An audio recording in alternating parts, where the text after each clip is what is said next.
How you doing, guys? Welcome to Monsters and Mazes. I'm your host, Mr. No One. Okay, real quick recap. We had an encounter, a battle between a band of orcs and the gas spore that was wandering in this chamber, or room, whatever. And needless to say, they didn't make it. The orcs didn't make it. They're all dead. All right, so their bodies are going to be here. The party exited the dungeon. Of course, they ended up seeing those bodies and kind of noped out for a moment until they get reinforcements, because they have discovered that the dungeon is actually dangerous. So they're going to need a little bit of help as far as just getting through some of this stuff. You know, if there's loot, sort of that. So they took the treasure. They have exited. The fighter and they made an encampment at the entrance. And the fighter and the elf are going to stay behind, and in the morning, thief and the cleric are going to go get help for the thief. Now, as far as room development, we did end up designing room F. It's got braziers. It's got they're magical. Basically, you go into the room, they come alight, and there are some fire beetles in here. Works for me. There was a door that leads to a passage. That passage leads to the second set of 7 rooms, which will of course be week 2, which will begin tomorrow. That same passageway goes underneath. I'm probably going to modify it with some stairs, possibly. I'm probably going to end up putting maybe a wall illusion, or some kind of maybe a wall right here, that way, with a secret door. Because in all honesty, it's just too easy for them to go to level 2. We're not there yet, so they shouldn't be either. That's fine. But if they make it to here, they can go immediately to the next set of rooms, and we'll catch up with them there. However, room E does lead to room G. Room G is a cave. We are going to design that right now, and if I have time, I will run these guys through and see which direction they go. Whether or not the cave itself has any kind of exits that lead to wherever, we'll figure it out. Let's go from there. All right, so real quick, while there's very few instructions on how to design a cave here in the first edition DMG. So as far as like just overall look, however, online there really is one. If you just look up, say, cave description generator, I came up with, what is it? Lizard Man Diaries. Came out pretty good, and I like it because it's a D100 system, and you just basically you can roll real quick on a few things. Like for here, we're going to do number of chambers, which is kind of like having little sub rooms. And then we'll figure out how many of those are, and then from there, roughly the shapes of each one, and then kind of figure out like how to draw it. I can just randomly draw it, and that's fine. But this way we have some kind of a procedure, and I kind of like that. And it gives me a chance to actually roll. I probably won't draw it right here, because I have less space here than I actually have in the notebook. In the notebook, I have more space to do this because these are 10-foot squares, these are 5-foot squares, and I'd have to bring in a whole nother set of map. So I'll draw that after the fact. Or at least sketch it out here and then draw it completely here, because I know what the parameters are, which was 50 by 75. So it's maybe 50 across, 75 down, and that feels about right. Okay, let's begin. All right, so we're gonna roll how many chambers, and roll the D100. There we go. 7 is number 2. It has two chambers, so I might just sketch it here. So I have 2 coming off that door, so maybe 1 here, 1 here. All right. And the overall size of them, I've got a parameter, so I can make them roughly any size, but we're gonna go shape. All right, for the shape we have, for the first one, 29, which is going to be domed. All exits can be vertical. Which deep distance? Domed. It really doesn't say much, so it could just be, I don't know, the shape of a stomach. That seems an appropriate shape. So we have a stomach shaped. I kind of like the idea of a stomach shape. Anyway, the next one is going to be, wow, same thing. What do you know? That works for me. So we have two roughly stomach shaped, or at least, you know, randomly looking, which is fine. I kind of like that shape's fine. All right, how many? All right, and I like the whole. They have a little light source thing right here, and I actually kind of like that because if you have like maybe some kind of 31, some kind of phosphorescence or anything like that. All right, 31. It's pitch black in at least the first chamber, so we got pitch black. So it seems to be a common. So far, everything else has been pitch black as well. And the second one is going to be 60, which is again pitch black. All right, so overall, gonna be that's fine. All right, overall vibe. Now I kind of like this because it has little prompts, and I'll number that more than likely. It could just descriptor text, which can actually be labeled on the map itself. You can actually, whatever you do is you can map on the map. You can do any labels, any kind of extra stuff. Overall vibe of it is 62, which is roots protruding through rocks, lots of veins. So got, that's fine. It's close to the surface-ish. I kind of like that. That's the overall vibe. That'll work. Oh yeah, you can actually do the size of the caverns. So say for instance, that was 60.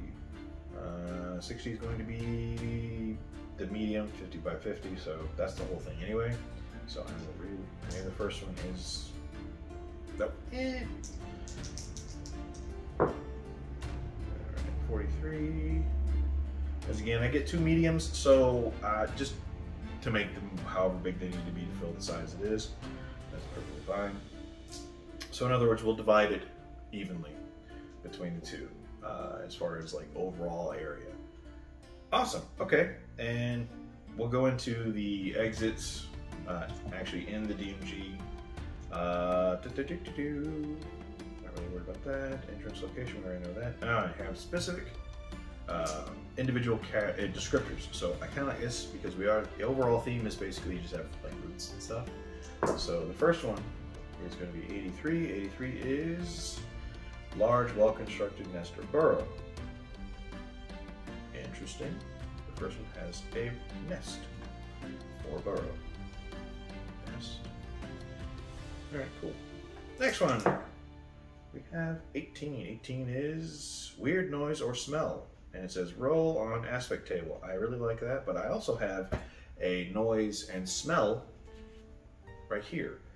I guess this is supposed to give, the aspect table gives you kind of an overall feel of that, but I'm just gonna see what it, okay.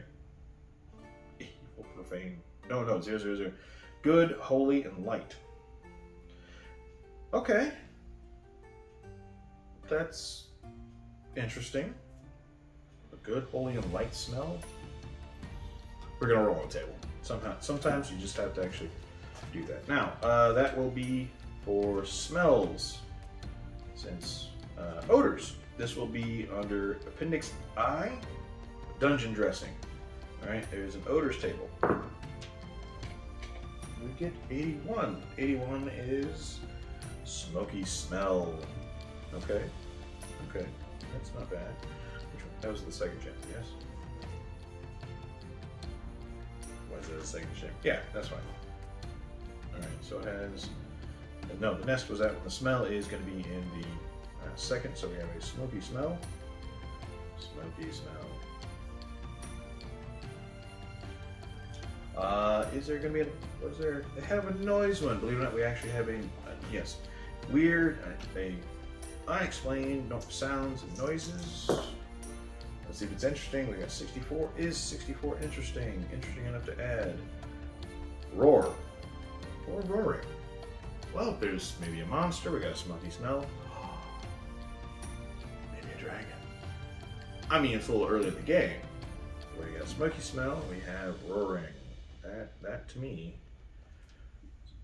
That says dragon, but that doesn't necessarily mean that that's true. It could just be like a go away. It could be magical, could be whatever. I like that. And that was it. That was the quickest way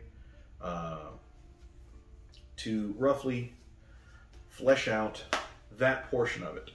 All right, now the rest of it, we're gonna go like we would for normal rooms. All right, so how many, okay, so how many exits do we have? Let's go ahead and go back to our normal charts. All right, how many exits?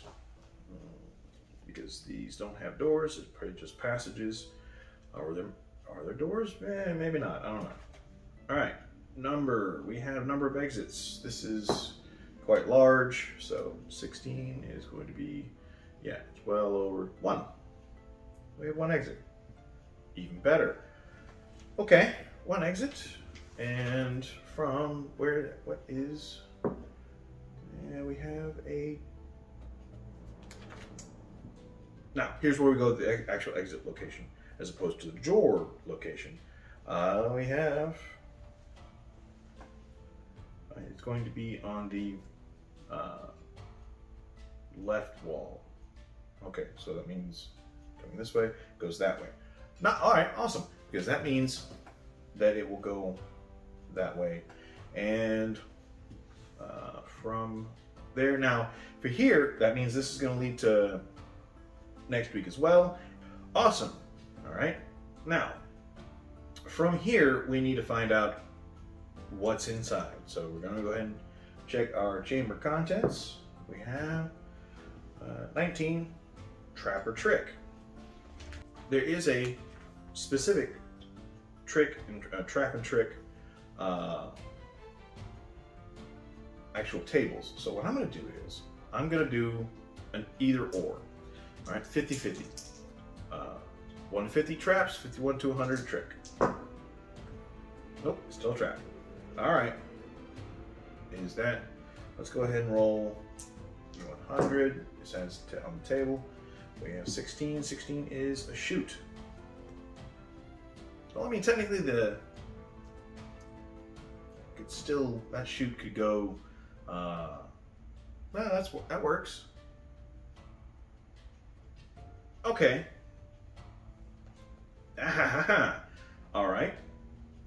The shoot can be also the exit. All right. So instead of there being a clear path, it is actually a hole, or something like that. That sounds a little bit better. Maybe there's some kind of,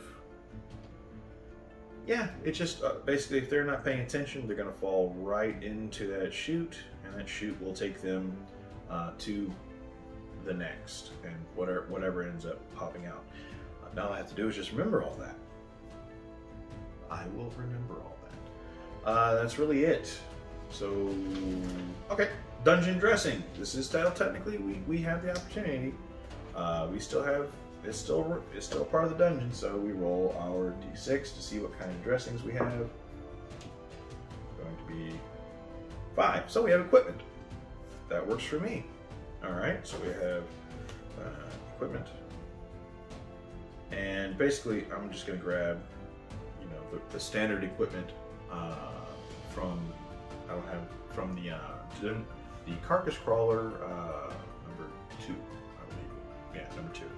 That has like a standardized equipment, and I may roll a random character that it belonged to, and that way we'll have weapon, armor, if there's any weapons, armor, general stuff, and it's supposed to be serviceable. So that works as well. Why it's in there, nobody knows. It can be a body or anything like that.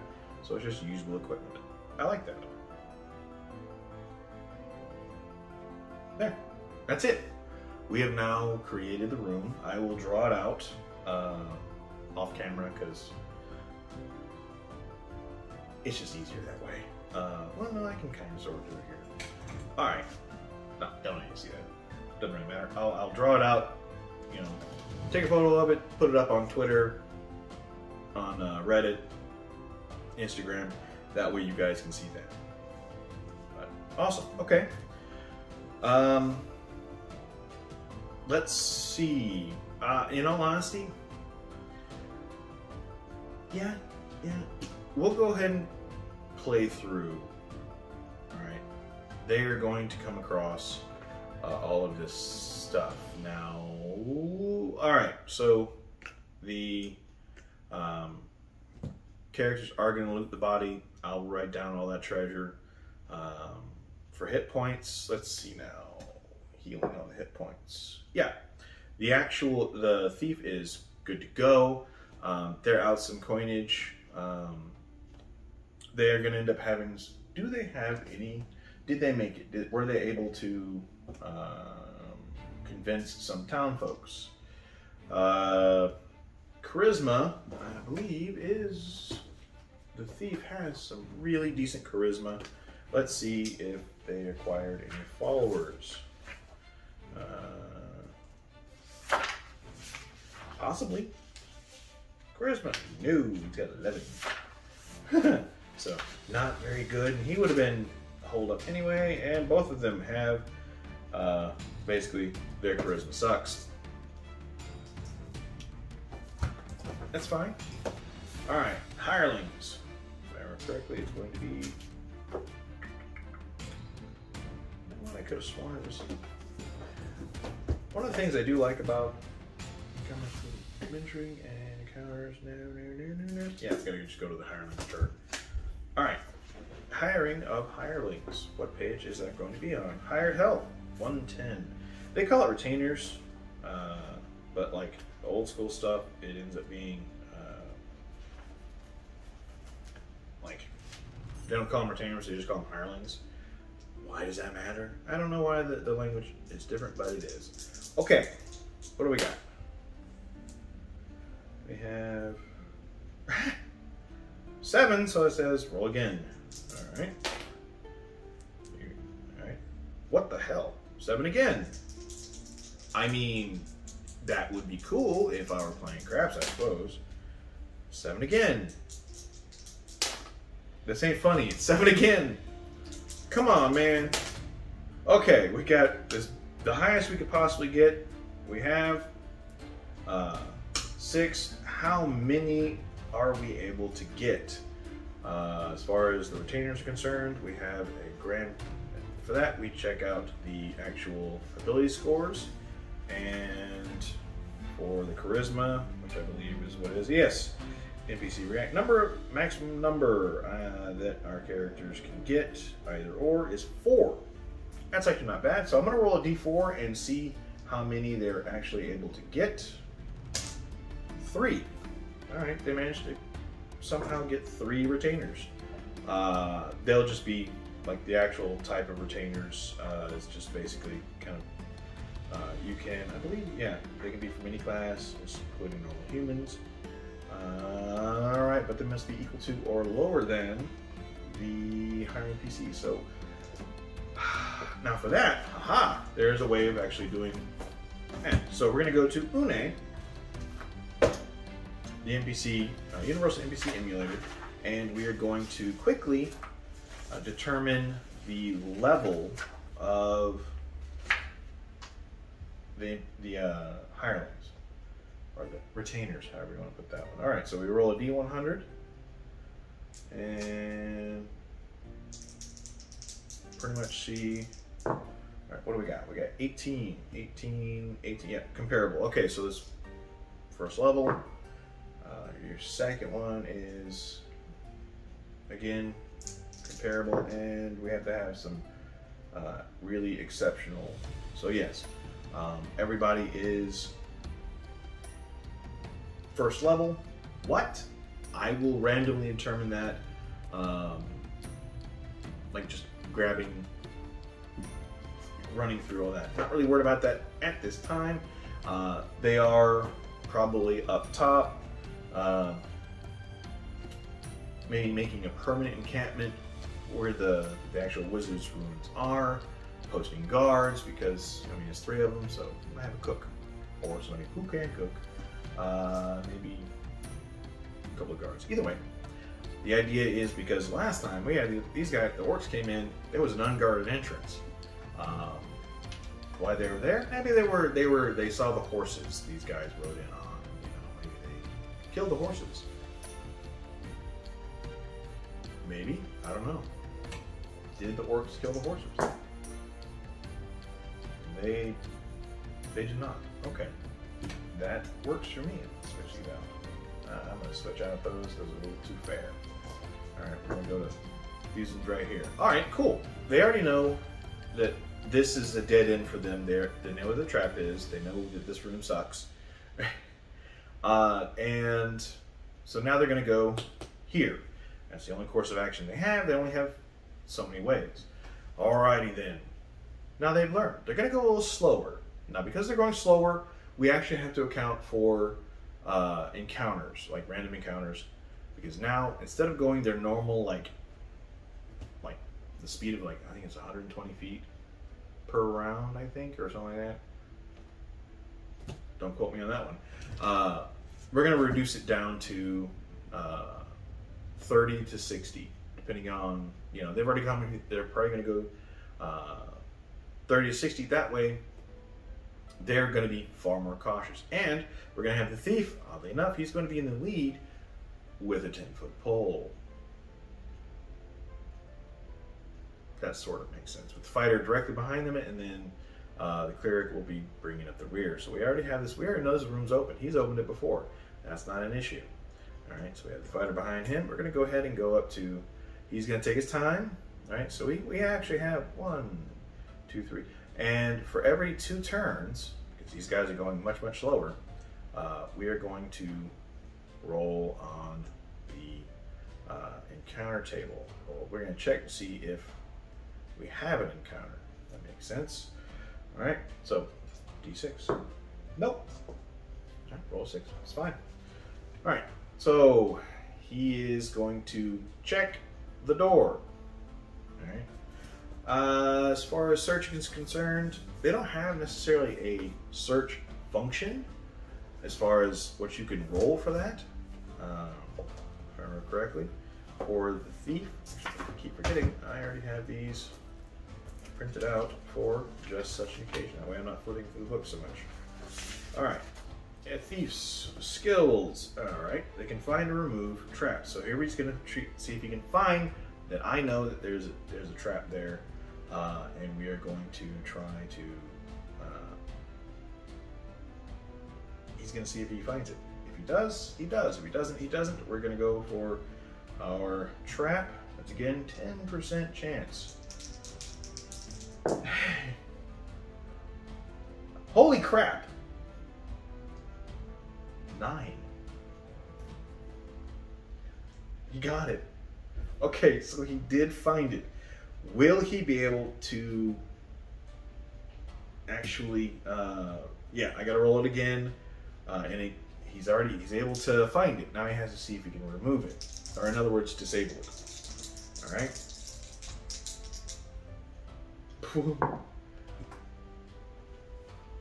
Yes!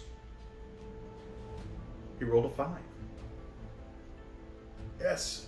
All right. Now this was an arrow trap, so if he had gone off, he would have been done because there's 1d3 arrows. Even if, you know, as far as the damage is concerned, it would have been, you know, either 1 to 3d6 worth of damage, and that's fine. He makes it. He unlocks it. Cool. Wait, was it locked? Was it locked? He found a trap. I believe it was. Trap. Poison. Nope, unlocked. But it was trapped. So he's far more cautious. Now what do? We roll another. This is taking time. Nope. There's no extra encounters. So now we're going to go into here. And we are confronted once again by another statue. And was there anything else in here? No, there wasn't anything else in there. So we have a statue. They're going to take time in here. It is a so we're going to do 3 checks because they are going to be in there for a bit. All right. Nothing so far, so everything's working out pretty well. All right. This is a stone door. It is stuck. Our fighter is going to investigate. He sees it. It's a little not intimidating, but you can tell it's a stone door. We will go ahead and roll his strength check. He has to roll a 6 to fail. Oh, he got it. All right, so he opens this up. It might be possible, you know, you open the door. You can tell it's already rock. Like you open it up, the light shines. There's rock walls. So it may take a small pause for them to do that. Now, I could have just simply figured out whether or not they did that. That's fine. All right, the thief is going to check this door. If I remember correctly, it is unlocked and just a simple pair of wooden doors. They are, yep, they're unlocked. Okay, well, he opens them up. Again, very, very cautious. And once they're in here, now we have some fire beetles to play with. Let's go ahead and go to our fire beetles. And we will roll for surprise because it's a dark room, and as soon as they end up opening it up, we will see Vital. All right, got some beetles. We will put that right there. All right, cool beans. Yeah, let's roll for surprise. I have to roll 1 on either one. Nope, neither of them are surprised. So when they come out, they come in. We're gonna have. It's not 5 of them. I think it's supposed to be 3, but I ended up writing down 4. I'll hold on to the 4 part, and that's fine. I'm good with that. Basically 1 for each of these. They kind of like here. Now, give me one more little palm. That'll work. Okay. Open it up. The actual braziers come to life. There's flames. It's now brightly lit, and you hear the chittering of like mandibles. And then the fire beetles are 2.5 foot long, commonly found underground. Yeah, they are. Okay. They have glowing eyes, and their bodies, their abdomen glows. So as soon as you didn't get a chance to really see them, but they kind of, as soon as the light happens, they're like, you know, they're a little freaked out. So we are going to roll for initiative. Again, all right. The purple is going to be for the fire beetles, and ooh, yep, they get to go first. Will they attack? That's a good question. I can do a morale check, which is for morale is 7. Okay, for a morale check, that is going to be 2d6 higher. Okay, result higher. The monster surrenders. Okay, so at least I have to beat a 7. 10. Oh. Okay. That makes sense. Lights come on. It says when to check, first death, but I mean these are insects, so I mean lights come on. It's kind of like a cockroach thing. Okay. Let's hold on to that for now. Beetles actually want initiative. Will they leave? Will they leave or will they fight? Will they leave or will they fight? And then maybe they are not going to fight.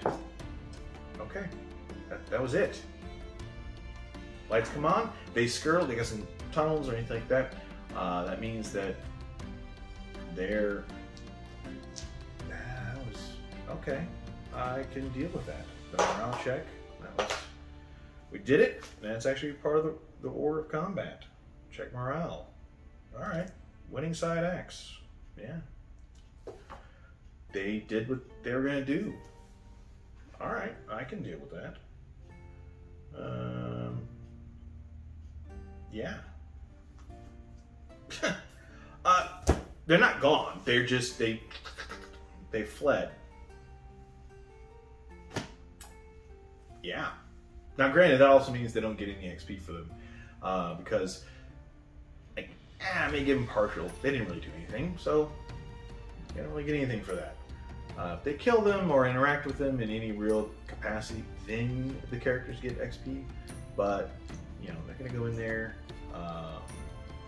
Magic users are going to check out these braziers. I mean, inspect them. Maybe they find something. We'll say that there's maybe a 2 in 6 chance that they... a 1 in 6 chance they find the actual, like, say there's, again, runes or some kind of way that you can tell they are. Nope. I mean, I can do it 4 times, but it really doesn't change anything. Nope, no ones. Okay, cool. So, that was it. To see a door, of course, they're going to go through the door. It looks like a normal door. Compared to this thing right here, which is, it's stone, it's whatever. We have a wooden door. And from here, they're going to open it up, and it is not locked. It is not locked. Okay, now they have a decision. I am going to put that freaking wall there. I am going to put that freaking... Alright, for right now, I am going to put...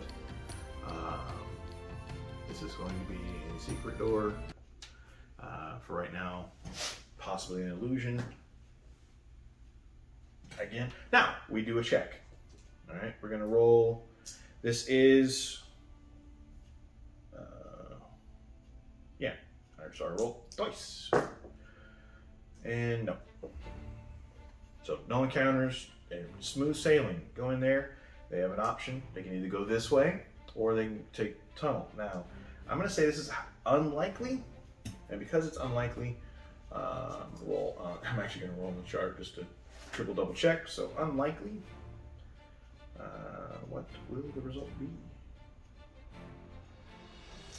Alright, so we got unlikely. I got a 35 better. Yeah, that's definitely unlikely.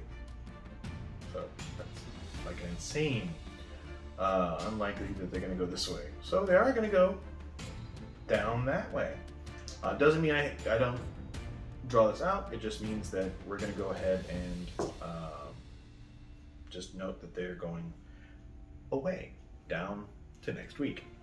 Okay, so I have a few more minutes. I'm going to go ahead and cover what we're going to be doing starting next week. There's not going to be a video tomorrow, and if you're watching this in the future, it doesn't really matter. What I'm going to do is I'm going to compress each week into a single video that I'll post on the first day of the next week. So or possibly the 7th, depending on how it went.